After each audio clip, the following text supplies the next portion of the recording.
You're now listening to The Arabic Arts with Noha Mohamed on Calgary Arabia.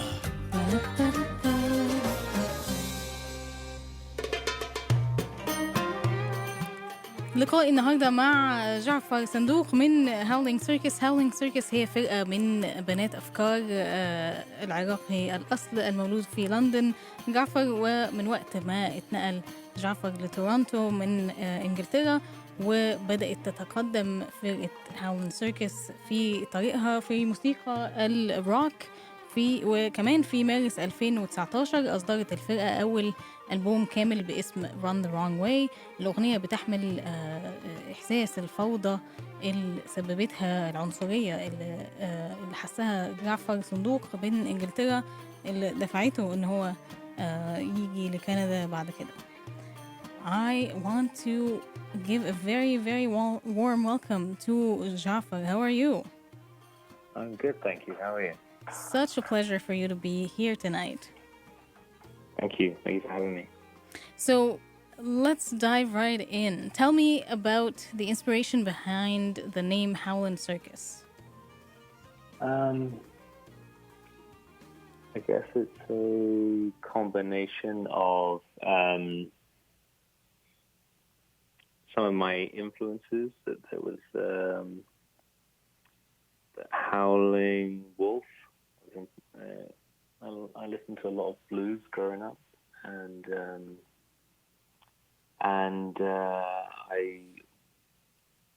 I liked the idea of something like with something that felt kind of spooky but fun. And that's why I kind of think of my music as being a bit having a little bit of an eerie quality, but still being something fun. And that's kind of what the name kind of, the imagery it evokes. I mean, it's a super catchy name. I also read something about circus being, or like the circus being for like sort of outsiders, and you're kind of playing on that. Yeah. I've had different band members over time, and now like when I play live, I have usually different bandmates that come join me, and try to kind of look at it as this traveling show that welcomes in people who maybe don't feel like they always fit in or belong, and I think that's what the music is for, or who the music is for as well. Mm-hmm. It's not designed to make everyone feel comfortable. And I think there needs to be room for people who do feel a bit of outsiders, and celebrating the fact that with a circus, right? Okay, so before we go on, I do want our listeners to kind of have a taste for what you do. So what can you tell us about the song Dursten? It was inspired, I guess the last couple of years in particular, seeing a lot of rise in racism and racist rhetoric that's from not just from angry mobs of skinhead or something. It's, you see it from politicians, practices, corporations, from the police, from trusted institutions, and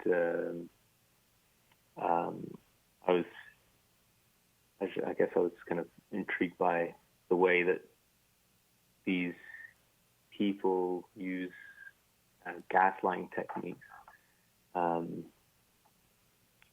with regards to racism, and just the discussion is never actually. I guess we're always questioning whether, I don't know, I feel like we have an obsession with, was this thing that someone said or did racist, and we end up having this kind of weird public court of opinion, and it becomes this debate of, well, they didn't say this word, so it didn't really count. And I thought that was interesting, because I kind of see it as like racism is just a fact of our life and how the way we live in somewhere like Canada and US, UK. It's not something. It's like oxygen. It's something that we just are breathing in from day one, and it's something you have to actually actively work on to unlearn. It's not something that's just. So I found so I guess the song kind of dealing with that gaslighting and this complete missing the point of when we discuss things like that, and and I guess that's why it's called Dresden. I was there, and everything I've learned in history about Germany is that the ultra patriotism and nationalism there didn't do them any favors, and yet in Dresden there's a rise in neo-Nazis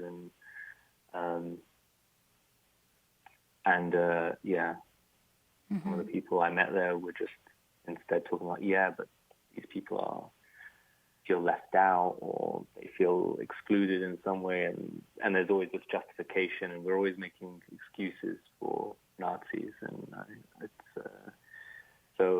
I was a little bit frustrated, and I just saw it as it just seemed so clear to me how silly this game was that everyone is playing, and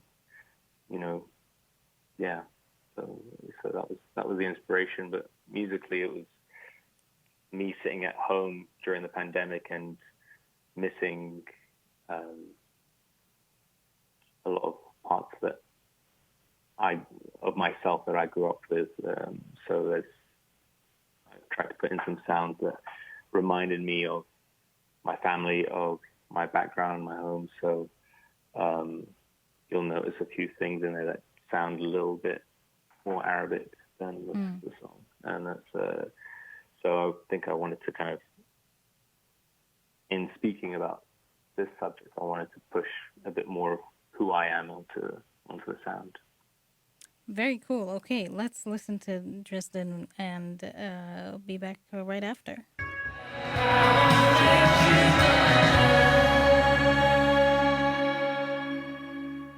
Jafar, when was the point in your life, I guess, when you realized that music is your calling? I don't know, really. I guess maybe it was recently. I don't know. I think maybe it was something I've been doing for a while, and I've always, felt most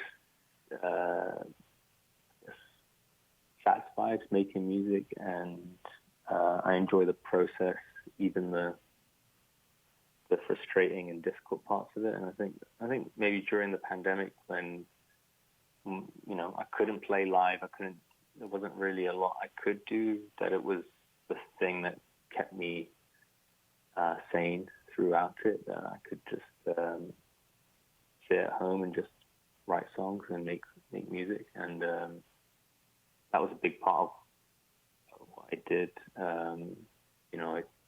I filmed 2 music videos during the lockdown, and set up my home studio and was just recording at home. So maybe as recent as that, it felt like it's my calling. It's just something I like doing, and it just feels like something I'll probably keep doing for as long as I can. How was the move from the UK to Canada? Like, how has it affected your music? Do you feel a difference in the way people listen to your music? I mean,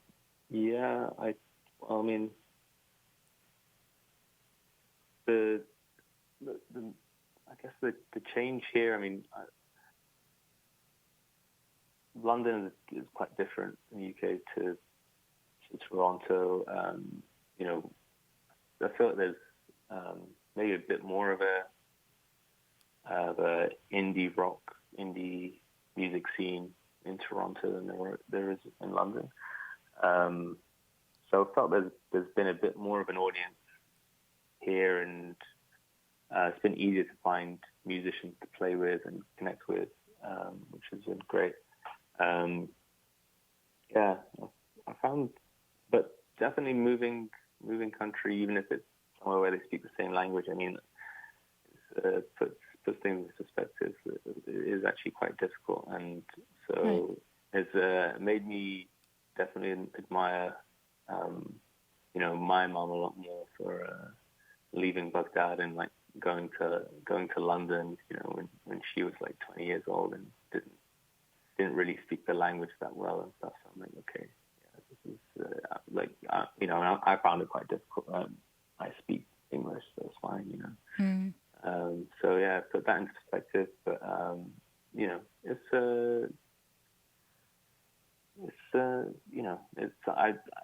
still learning every day, adapting to a new environment. But I think there's a good, healthy music scene. I mean, there's a lot of venues getting turned into condos and stuff. But I guess it's happening everywhere in the world these days. So yeah. Were you ever scrutinized for being an Arab making rock music? Yeah, probably. Yeah. How did you feel it? How did you experience it? I had it growing up in London, in my Iraqi community, that you get people, never actually from my family. My family actually were really supportive, which is really nice. My sister helps with, she's a graphic designer, so she's designed a lot of my album artwork and, cool. And the logo and stuff. And,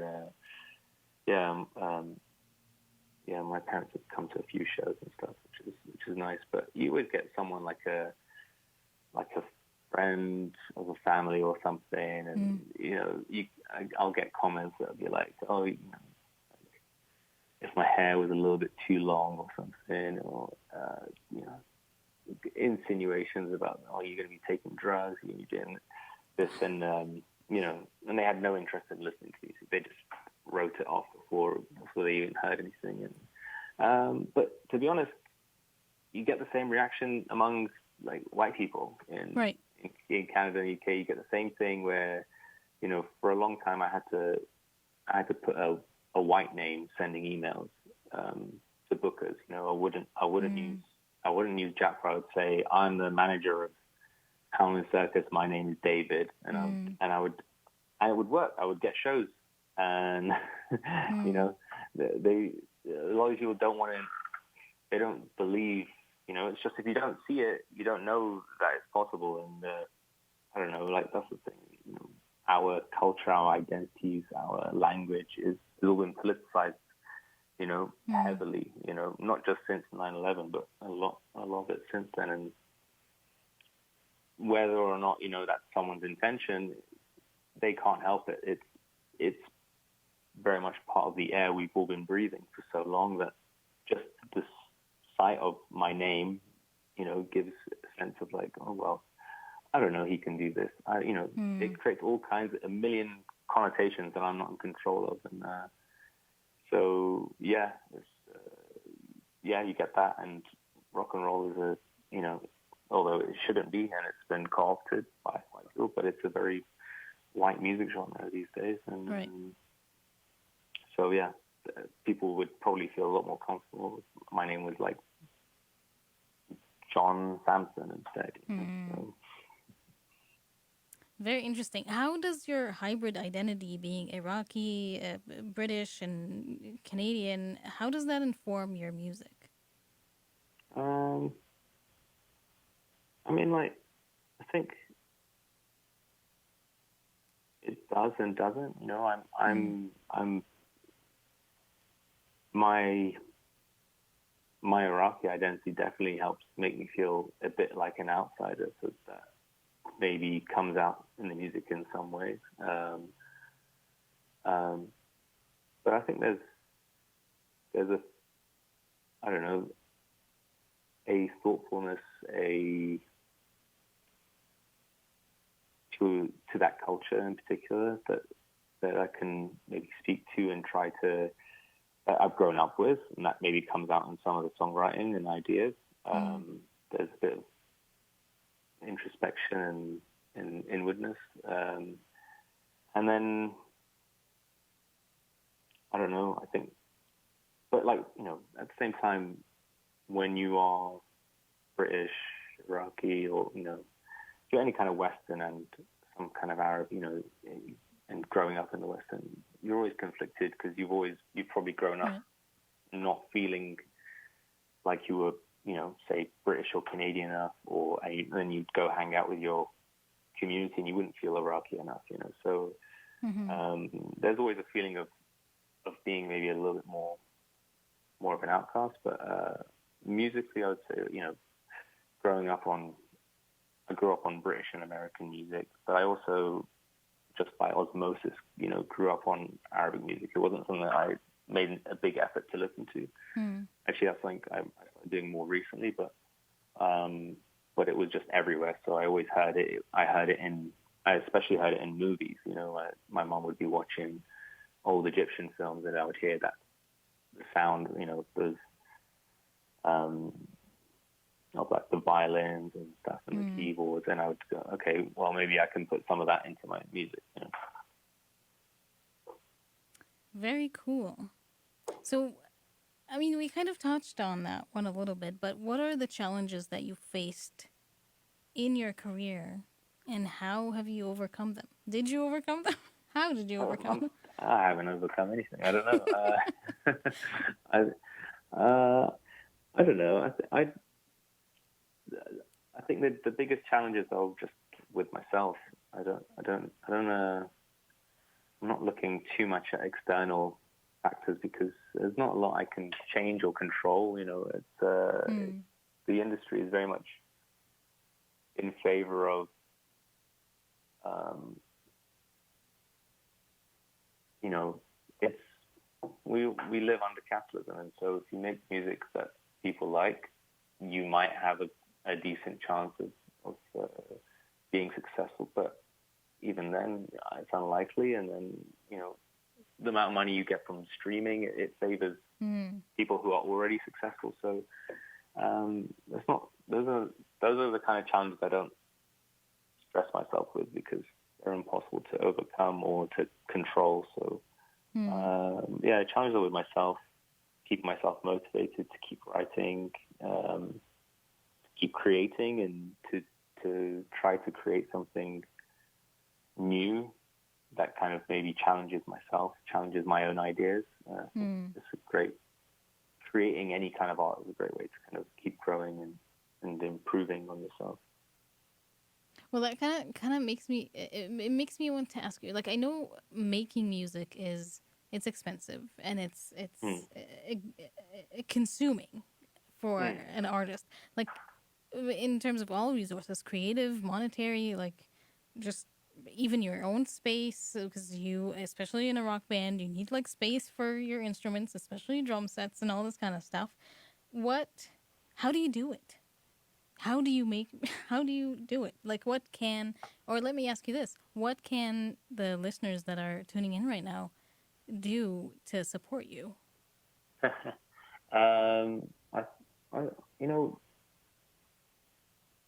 I always see it as like, if there's something you love doing and you think it's worth doing, there's no point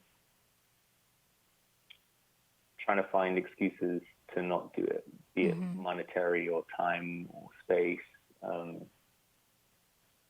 You know, there's only so much living you get to do, and so you might as well try to make something for the sake of making it and making it the best you can. And so yeah, I mean, pretty much everything I make from my music, I reinvest it back into it and try to keep doing it. Obviously without shows, that was difficult because most of the money I make is from playing shows. The good thing is things are opening up again, and I've got shows again, which is great. But I actually enlisted someone from near Calgary, from Alberta, a Moroccan Canadian artist, and she designed some new merch for me, which was great. And things like that you try to do to kind of stay afloat, which is just you have merch, you can have shows. The music itself, I mean, it's atrocious what Spotify and Apple and all these streaming services pay. They don't pay anywhere near enough.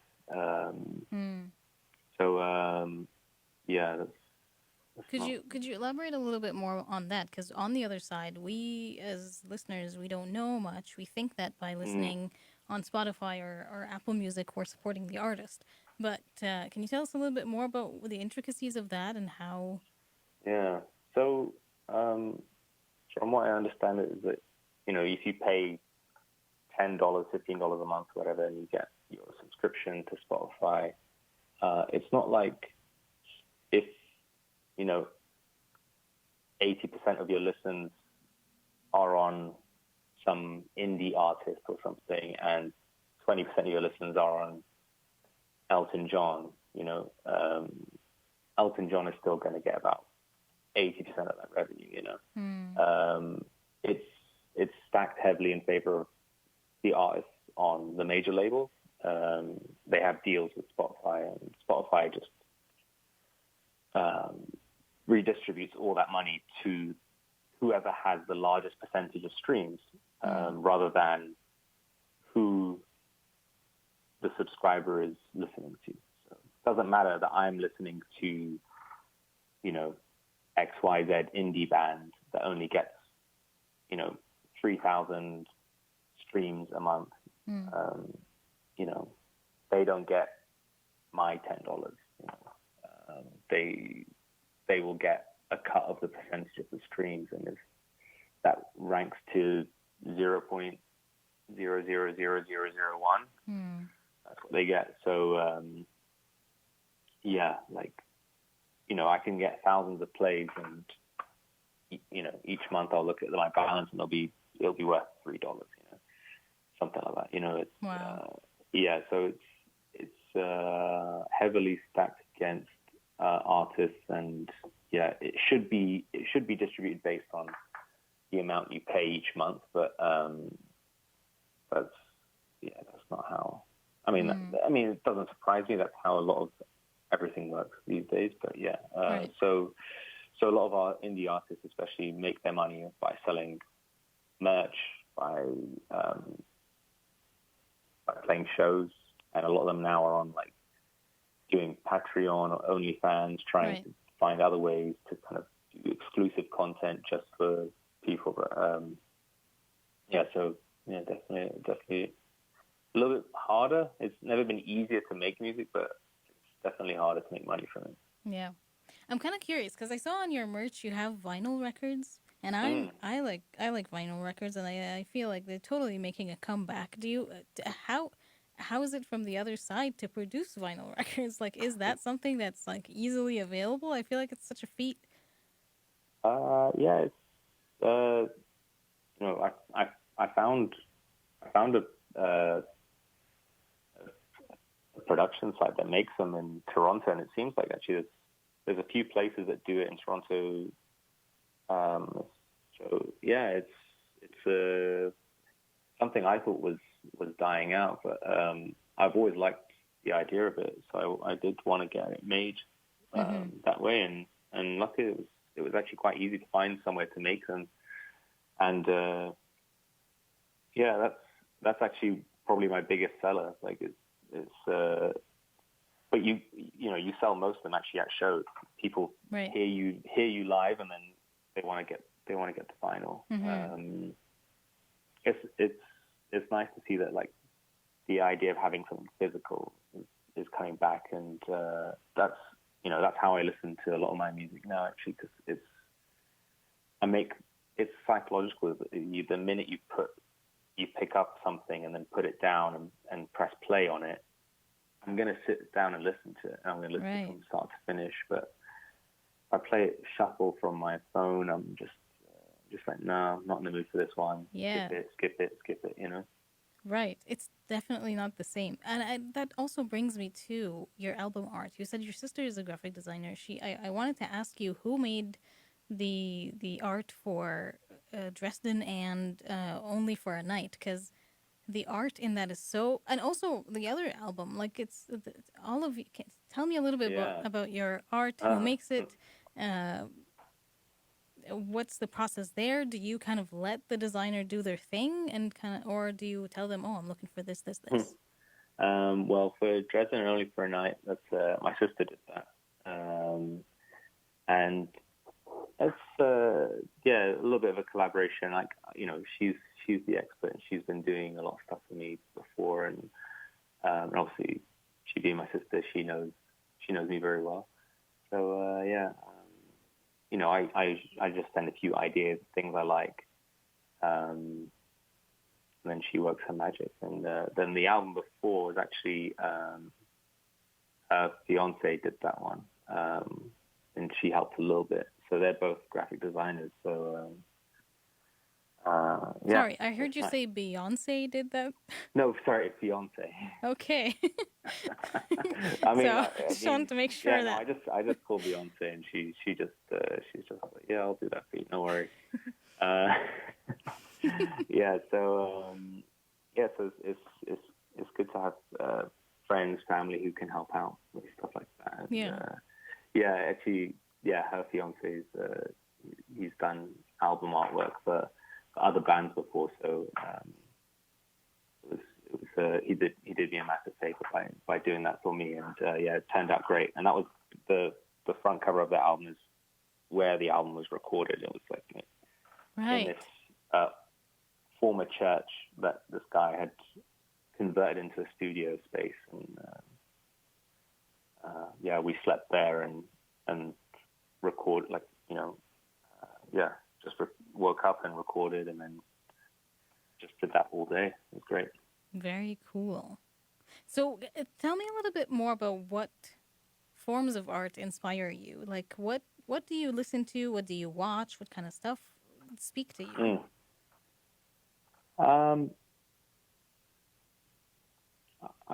think you know, I've taken a lot of inspiration from all sorts of things, and I'm not sure what exactly is the recurring theme, but you know, I think it's just depends on my mood and where I'm at in my life in that moment. But I've always been inspired by art that tries to speak to the truth of what we're living through in this moment, and isn't too concerned about the societal norms or what is expected right now, and is willing to kind of breach those subjects and maybe reveal some, you know, uncomfortable truths.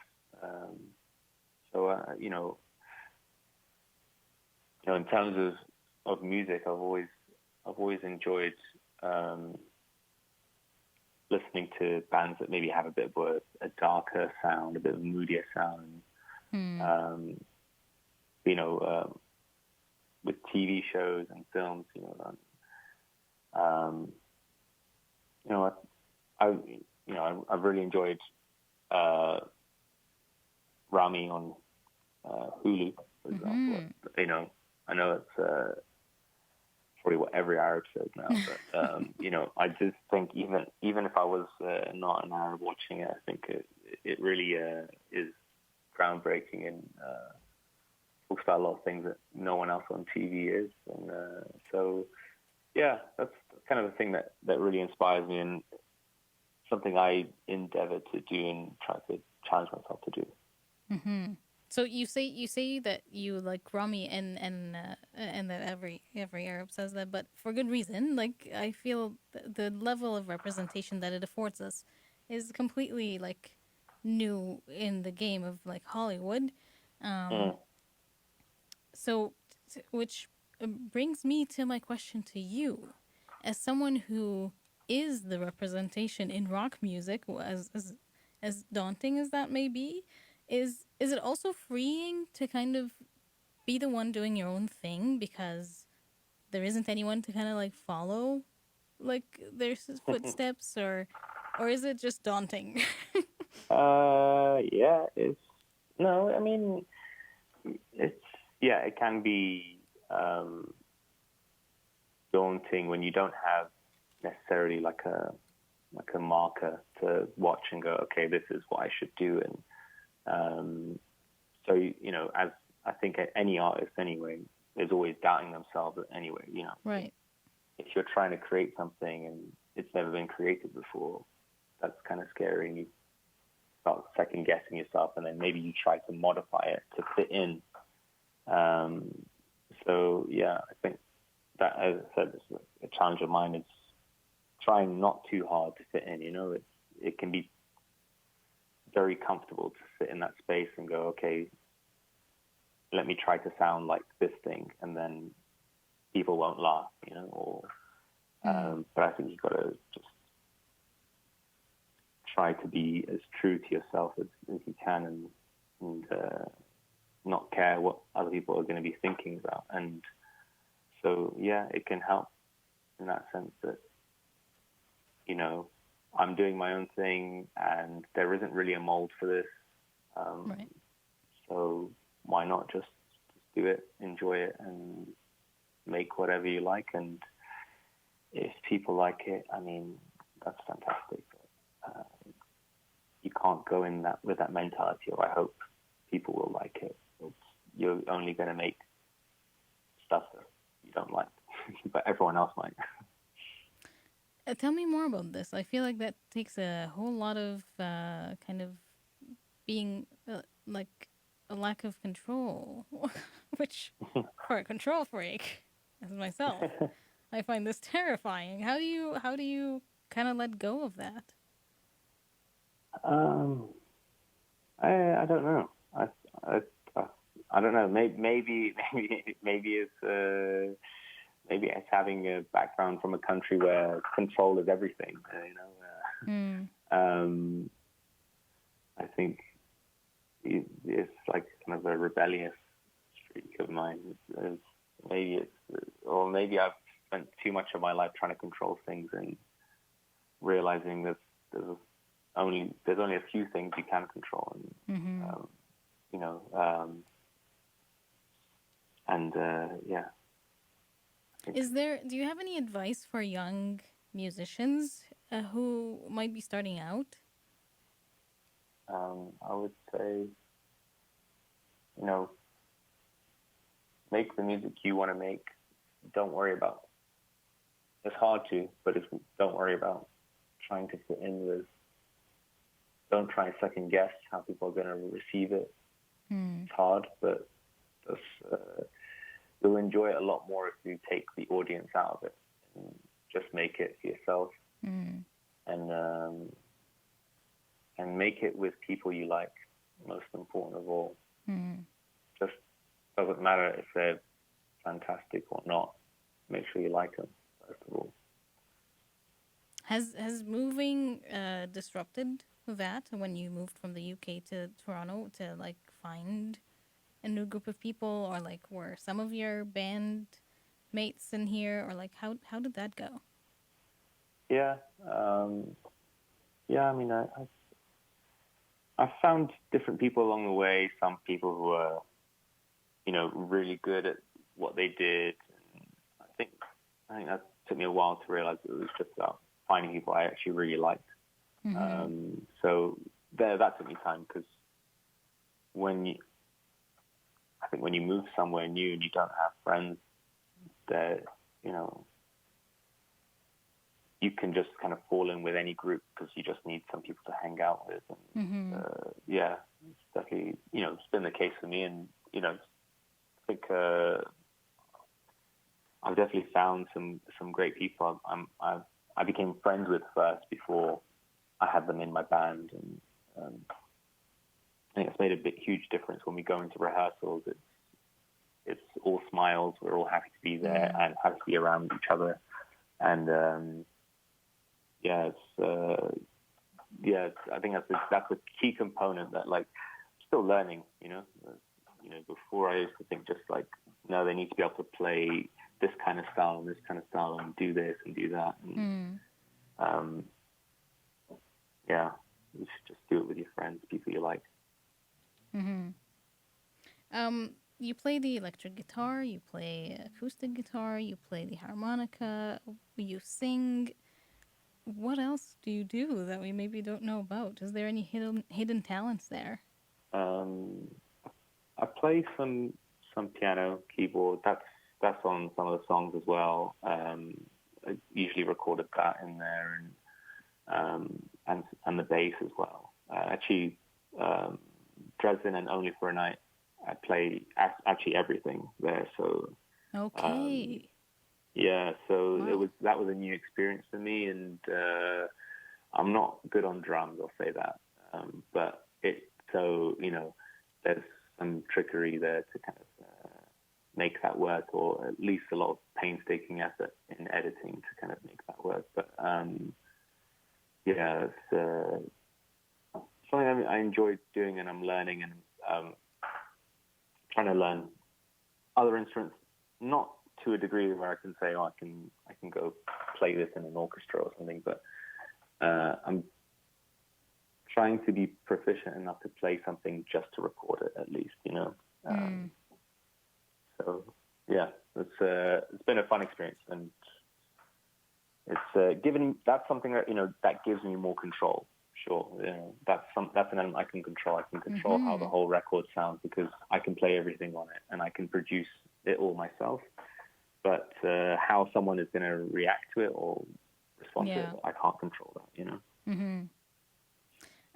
As a rock artist, and you nail the look. In our heads, we're like, okay, rock people have to be like cool and like in a leather jacket, whatever. Can you give the youngsters of today any kind of hints on how to look like a rocker? Well, thanks. I don't know. I think it's, again, not caring too much, but, I would say find some people that you think are stylish and maybe copy them a little bit. As a reference, as a frame of reference, and then find your own style, I think. And then, I think it's just whatever you feel comfortable, and, ultimately feel comfortable in it. You don't want to be walking around uncomfortable or show, What inspires your lyrics? I think I'm most inspired by, I guess, what the emotions might be, rather than, you get some songwriters who tell a story from start to finish, or talk about a person or something, specific. I think what I'm most interested in is in conveying the feeling in the moment that you might get from being somewhere, doing something. I guess it's kind of like showing instead of telling, and that's kind of how the songs then feel relevant to me. You might write about like a breakup or something, but a year from now, 2 years from now, you might not care about that anymore, and that song still needs to feel relevant when you play it live. And so the core of what I write is the emotions that I've felt, because those emotions will be relevant no matter what in life, and kind of pain, joy, all those things, they're constant, and but the situations, they're temporary. So I like to focus on that, a bit more. So with Dresden, I was inspired by something at the time, and but with what was going with the Black Lives Matter and George Floyd and things I'd seen while I was on tour in Germany, and And then, but those are not new topics, unfortunately. And and then Only for a Night I wrote the morning after the last show before lockdown, and I didn't initially set out to write. I didn't know we were going to shut down, and then it sort of evolved into that a bit more, and the feeling of that night, of that kind of one night where you maybe don't realize that this is not going to happen for a while, and kind of just about cherishing the moments that we have, because a lot of things are temporary. So I might be biased, but I think I can see your music winning like Juno Awards and all that kind of cool jazz. Thank you. What do you want to get to? Like, what are your goals in music?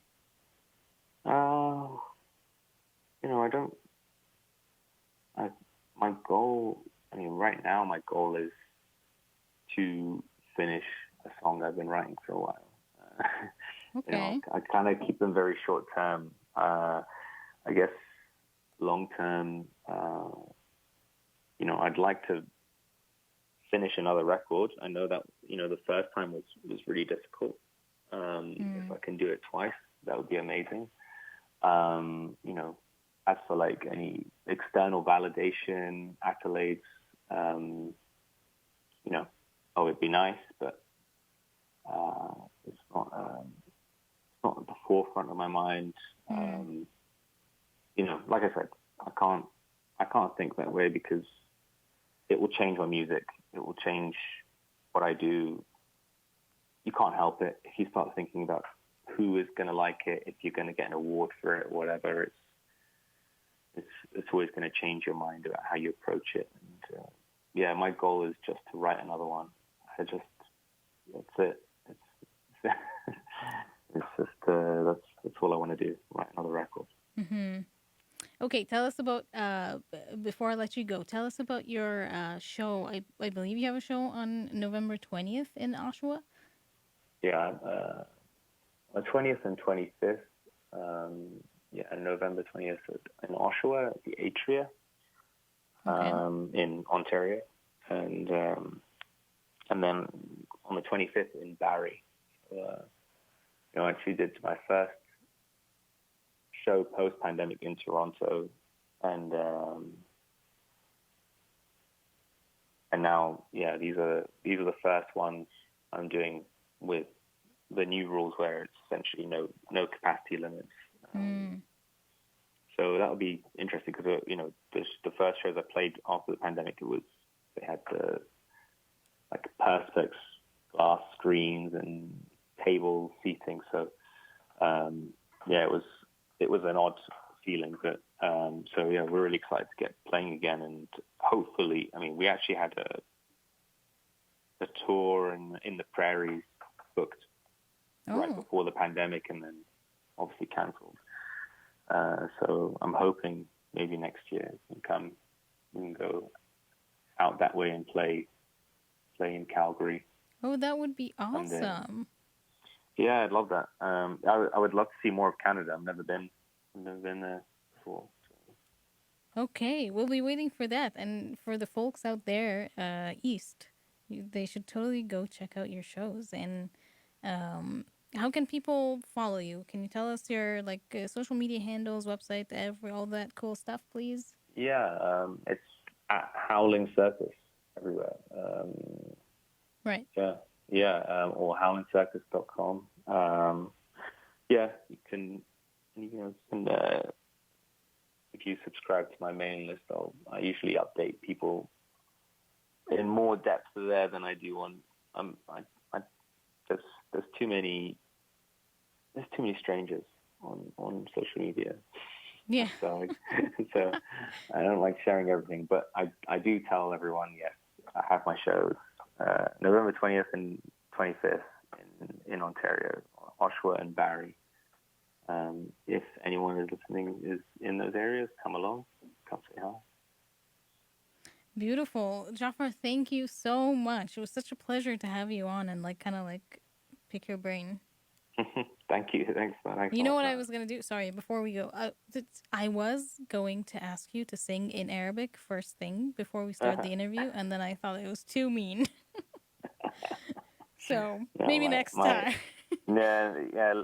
Give me some more time to brush up on my Arabic and need to pick up on my Duolingo streak from the pandemic. Yeah. Thank you so much, Jafar. It was such a pleasure. Yeah, thank you. Thank you. ده كان جعفر صندوق مغني في Howling Circus. تعالوا نسمع Only for a Night ونرجع تاني.